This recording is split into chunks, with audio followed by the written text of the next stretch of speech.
Before we begin, may I request everyone to please rise for a short prayer.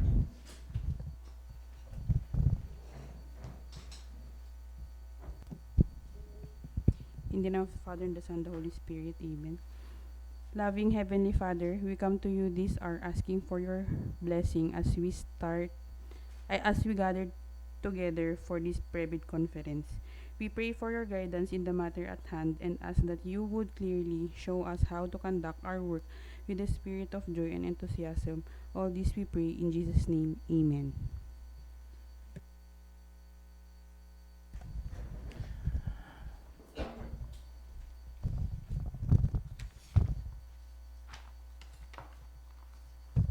Magandang umaga po sa atin lahat.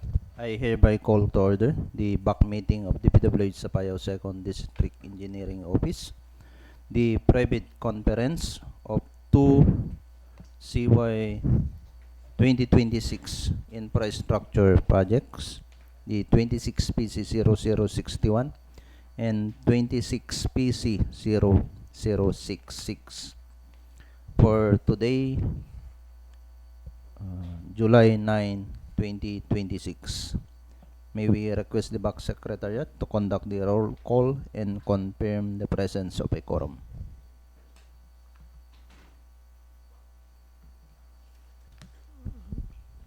Thank you. Thank you, sir. And for the roll call of our attendance, may I acknowledge first our back chairman, Sir Benjamin B. Domingo. Present. Our back vice chairperson, Sir Roji E. Suklad. Our back members, Engineer R.J.M. Fernandez, Engineer Hendrik D. Ucol, Engineer Bien Gilar B. Martinez, Engineer Christine Ayan Tuban, and our head of TWG, Sir Froilan A. Silingan, our representative from Planning and Design Section, Engineer John Lee R. Pasqua,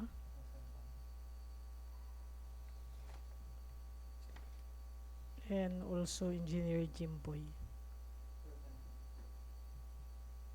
And from the representative from the EBJR Construction, Sir Mark Juan, and the AMO from the EBJR Construction, Sir Joel F. Fernandez, Fernando. From the back secretariat also, Engineer Syra Martin, and from the procurement unit, Ma'am Syra Mayna Narag, and yours truly, the head of back secretariat, Cherijo A. Calaramo. May I now turn over to our back chairperson to preside now the private conference. Thank you, ma'am. With the presence of a quorum, we shall now proceed with the agenda. The purpose of this private conference is to clarify issues and addresses questions from prospective bidders regarding the bidding documents, technical specification, and other requirements of the project. Any clarification or modification resulting from this meeting shall be issued through supplemental or bid bulletin in accordance with procurement regulation. To start with, may we request the technical staff to present a brief overview of the project. Please present the presentation should include project title, location, scope of work, approved budget of the contract, and contract duration. For project 26 PC 0061 and 26 PC 0066. Thank you, sir. For the with the contract ID of 26 PC 0061, Convergence and Special Support Program, construction improvement of access roads leading to declared tourism destinations, Tourism Road Infrastructure Program or TRIP, Pukaw Bridge along San Isidro Sur, Poblacion, Lapa, Maragkadaklan sa Lagunting Tourism Road leading to Manakota Underground River and other tourism areas. Station 21+132, Barangay Kadaklan, Kalanasan, Bayag, Apayao. It has a approved budget for the contract of 26,454,120 and has a 300 calendar days. The Pukaw Bridge is a single span with total length of 21 meters, and the scope of work for the bridge includes the construction of both substructure and superstructure. For the substructure, it covers the construction of footing, the shaft, and slope protection works for abutments A and B. The foundation type for the abutments A and B is spread footing with a dimension of 6.5 meter width, length of 9.54 meters, and a depth of 1 meter. For the shaft, it has a length of 9.54 meters, width of 1 meter, and a depth of 6 meters. For the superstructure, the works include the construction or installation of concrete bridge girders, bridge deck slab, railings, expansion joints, approach slab, galvanized drain pipes, and other components of the supports. For the road component, works include the construction of PCCP, 1.5 meter width of concrete shoulder, and cast-in-place curve and gutter with a total length of 92 meters. Construction of line canal type 1A with a total length of 86.5 meters. Construction of retaining wall with a height of 6 meters located on the left side with a total length of 14 meters. And construction of crib wall located on the right side with a height of 8.5 meters with a total length of 44 meters. And lastly, the installation of 7 pieces chevron alignment signs. Thank you.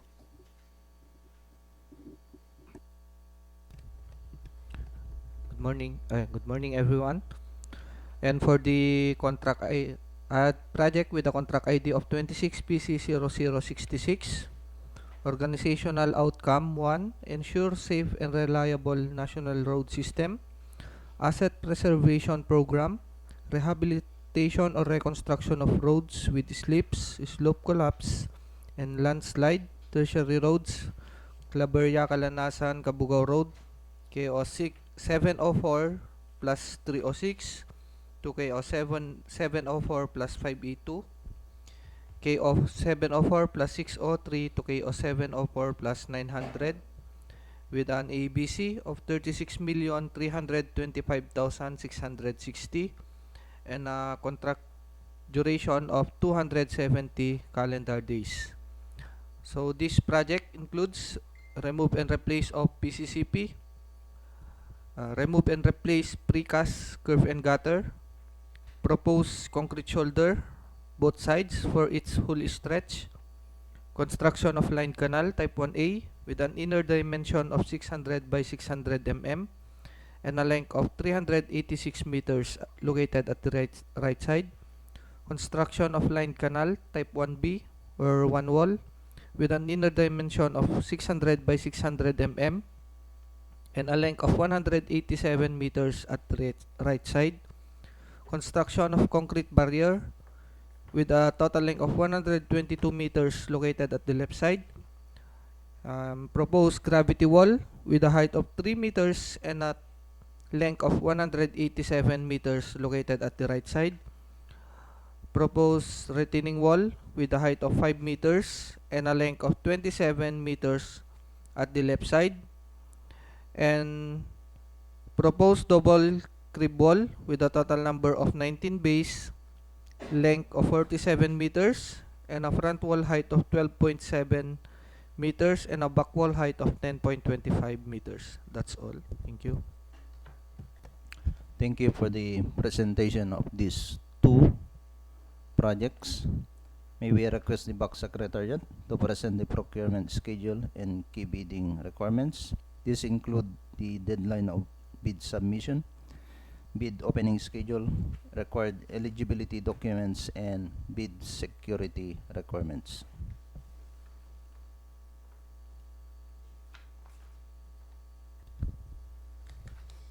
And for the timeline of these two projects, 26 PC 0061 and 26 PC 0066, for the information of the prospective bidders, the opening of bid, the deadline will be on July 21, 2026 at 9 a.m.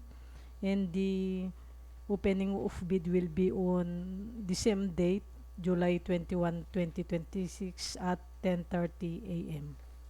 And for the checklist of the technical and financial documents, for the technical component envelope A, these are the requirements for the legal documents: valid PhilJEPS registration certificate, platinum membership, all pages. The other attachment are the statement of the prospective bidder of all its ongoing government and private contracts, including contracts awarded but not yet started, if any, whether similar or not similar in nature and complexity to the contract to be bid. Statement of the bidder single largest completed contract, all the SLCC, similar to the contract to be bid. The other requirements are the original copy of bid security in the prescribed form and amount in accordance with ATB, and validity period, or the original copy of notarized bid securing declaration. Special pickup license in case of joint venture, and also project requirements, which shall include the following: organizational chart for the contract to be bid, list of contractors, key personnel, the project manager, project engineer, ME, construction safety officer and foreman to be assigned to the contract to be bid with their complete qualification. This include the valid PRC license and the experience data.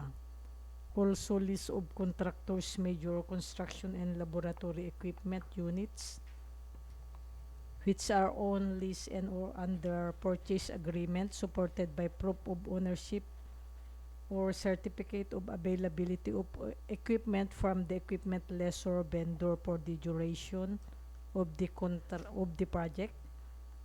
The other requirements are the original duly signed omnibus sworn statement,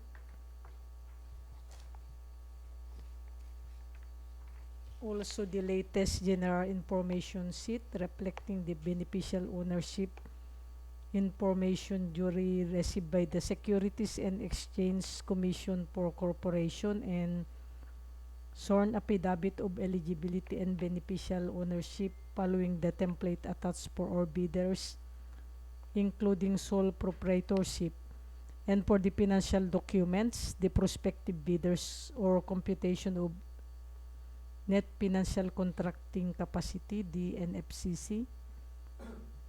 Also, the other requirements, if applicable, the duly signed joint venture agreement in case the joint venture is already in existence, or duly notarized statement from the potential joint venture partner stating that they will enter and abide by the provision of the joint venture agreement in the instance that the bid is successful.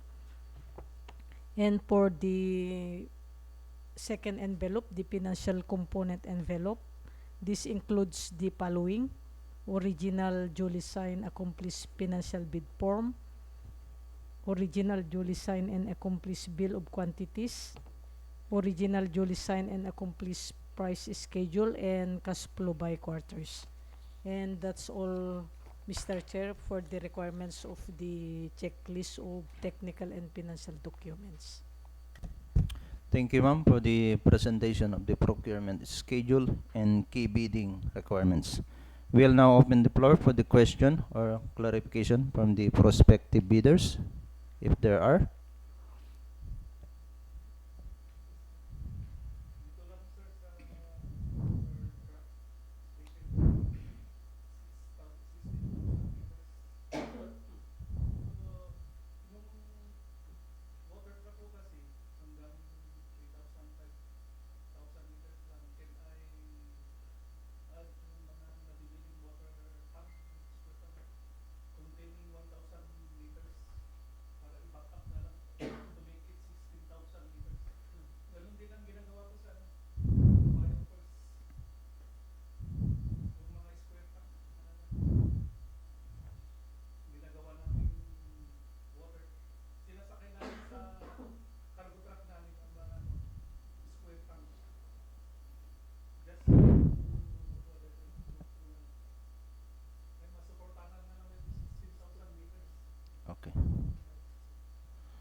May we ask the planning technical staff?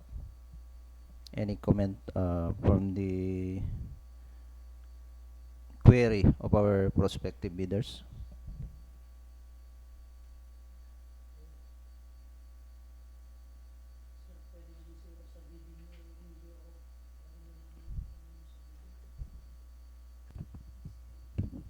Yung sa bidding ano nyo sir, pwede sigurong in lieu of yung nakalagay dyan sa bidding ano ba yun, sa program, mag ilagay nyo yung gagamitin yung equipment tapos yung additional para ang ano lang naman doon yung parehas din yung output sa ano sa project. Pwede na.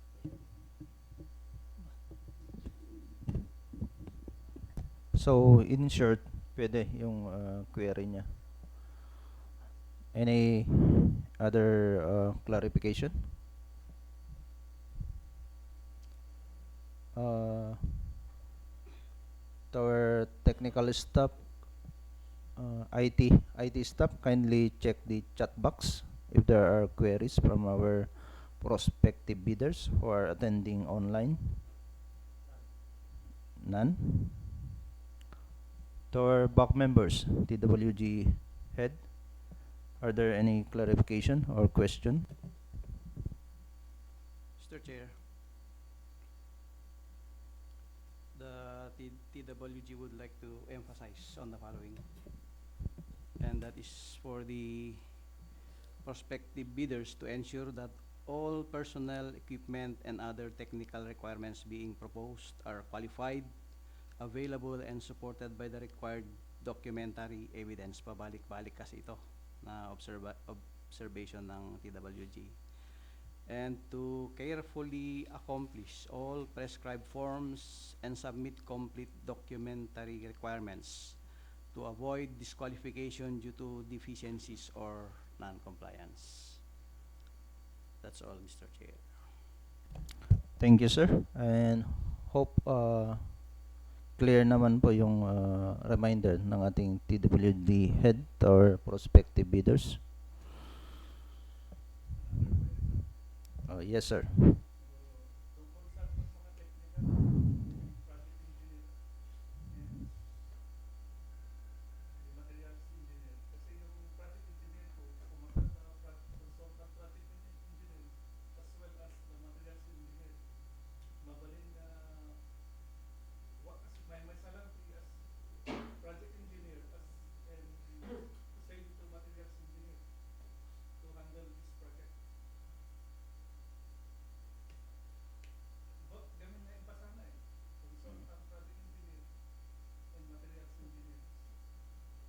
Console.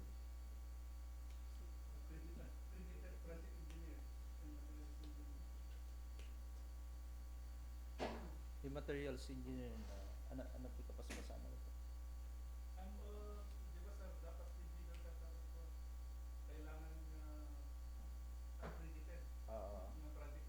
Yeah. Accreditation.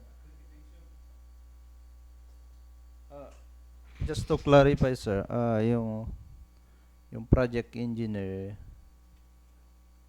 yun yung kapapasan ng SPE or ME?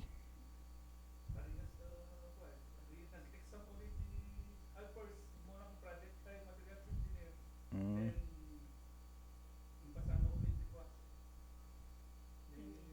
ME. Ay, nauna yung ME.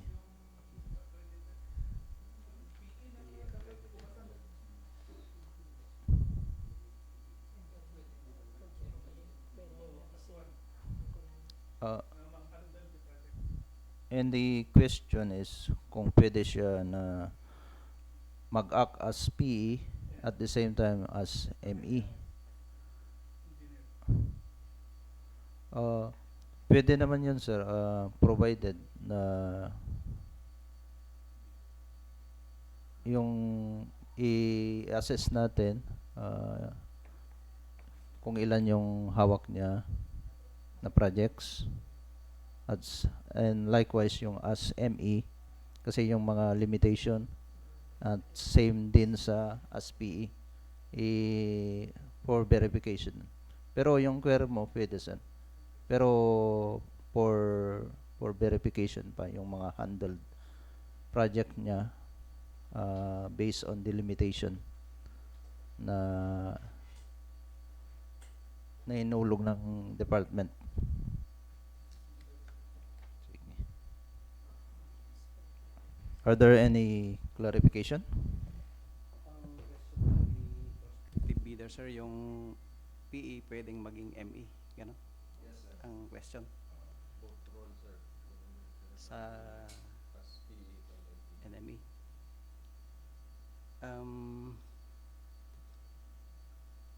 Nandun ba sa bidding documents na sir? Pwedeng i-kwan? Oo. Tuloy sir, pwede. Wala yata naka-specify doon sa kindly check na nung may naka-specify na sa bidding docs.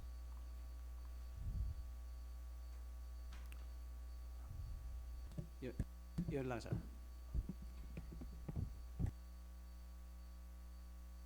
Pero yung question niya sabi ko nga, for further verification kasi baka nag-exceed naman yung ME niya or at saka yung PE.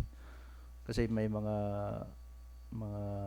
limitation gaya ng PE na I think same province or region na.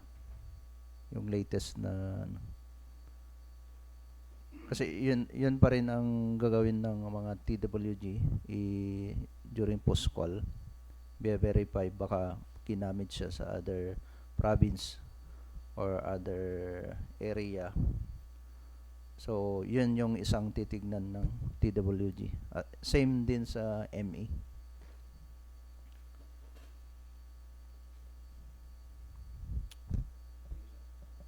See.